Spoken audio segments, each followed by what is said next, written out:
भाग 2 हिंदी। अध्यापक द्वारा समझाने के बाद भी पहली कक्षा की मोनिका सर्वनाम समझ नहीं पा रही है। इस स्थिति में अध्यापक को क्या करना चाहिए? इस ओर कोई ध्यान नहीं देना चाहिए।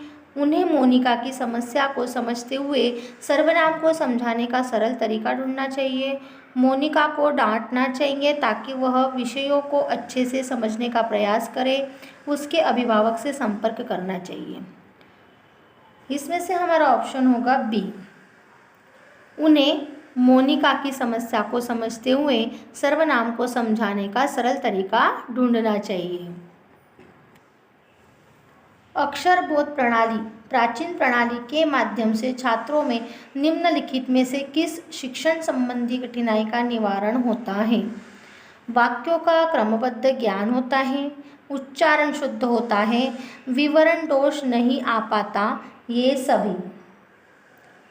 उच्चारण शुद्ध होता है। एक से अधिक भाषाओं का प्रयोग कक्षाई जटिलताओं को बढ़ाता है, शिक्षकों के लिए गहन समस्या है, संज्ञानात्मक विकास में सहायक है, किसी भी एक भाषा में निपुणता में बाधक है। संज्ञानात्मक विकास में सहायक है। भाषा के मुख्य तत्व होते हैं ध्वनि, संकेत, चिन्ह, ये सभी। घर की भाषा और विद्यालय में पढ़ाई जाने वाली भाषा सदैव समान होती है, समान हो सकती है, सदैव अलग होती है, सदैव टकराहट से गुजरती है। सदैव समान हो सकती है। निम्नलिखित में से कौन सा शिक्षण सिद्धांत है? चयन का सिद्धांत, रुचि का सिद्धांत, उत्प्रेरण का सिद्धांत, ये सभी। कनिका ने प्रारंभिक स्तर पर श्रवण तथा मौखिक अभिव्यक्ति कौशल का ज्ञान प्राप्त कर लिया है। पठन कौशल में सर्वप्रथम उसे क्या सीखना चाहिए? वाक्यों को पढ़ना, वर्ण पहचानना, शब्दों को पढ़ना, कहानी पढ़ना। वर्ण को पहचानना। भाषा शिक्षण के अंतर्गत श्रव्य सहायक सामग्री का उपयोग किसमें होता है? भाषा शिक्षण में अंतर्गत श्रव्य सहायक सामग्री का उपयोग किसमें होता है? शुद्ध उच्चारण करने में, शुद्ध लिखने में, शुद्ध पढ़ने में, इनमें से कोई नहीं। शुद्ध उच्चारण करने में।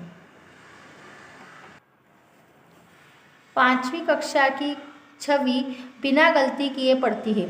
अध्यापिका प्रतिदिन उससे ही पुस्तक पढ़वाती है। अध्यापिका द्वारा ऐसा करने से कक्षा के बाकी विद्यार्थियों पर क्या प्रभाव पड़ेगा? छवि के अलावा बाकी विद्यार्थी पठन कौशल में पिछड़ जाएंगे। छवि से सभी शुद्ध पढ़ना सीख जाएंगे। बाकी विद्यार्थियों पर कोई असर नहीं होगा। छवि मेधावी छात्र है, इसलिए उसे आगे बैठाना चाहिए। छवि के अलावा बाकी विद्यार्थी पठन कौशल में पिछड़ जाएंगे। प्राथमिक स्तर पर एक बहुभाषिक कक्षा में आप किसे सबसे कम महत्व देंगे? विभिन्न प्रकार का बाल साहित्य, कक्षा में विभिन्न प्रकार की सामग्री में समृद्ध वातावरण, कक्षा के बहुभाषिक और बहुसांस्कृतिक संदर्भों के प्रति संवेदनशीलता, बच्चों को सिखाना कि दो भाषाओं के मध्य विद्यमान समानता एवं अंतर व विश्लेषण कैसे किया जाता है। बच्चों को सिखाना कि दो भाषाओं के मध्य विद्यमान समानता एवं अंतर व विश्लेषण कैसे किया जाता है।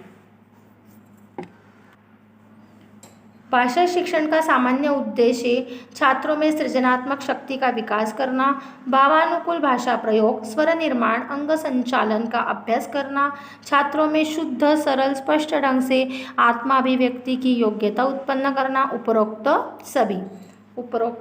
सभी। दिए गए विकल्पों में से बुद्धिमान छात्रों का बुद्धिलब्धि स्तर क्या है? 110 से 119, 120 से 129, 70 से 79, 116 से 120, 120 से 129। हिंदी भाषा के प्रति रुचि उत्पन्न करना यह उद्देश्य है। प्राथमिक स्तर के छात्रों के लिए जूनियर स्तर के छात्रों के लिए, माध्यमिक स्तर के छात्रों के लिए, उच्च स्तर के छात्रों के लिए, प्राथमिक स्तर के छात्रों के लिए। पढ़ना सीखने की प्रक्रिया में किसकी भूमिका सर्वाधिक महत्वपूर्ण है? भाषा प्रयोगशाला की, बाल साहित्य की सार्थक प्रयोग की, पाठ्य पुस्तक की, भाषा परीक्षाओं की? बाल साहित्य के सार्थक प्रयोग की।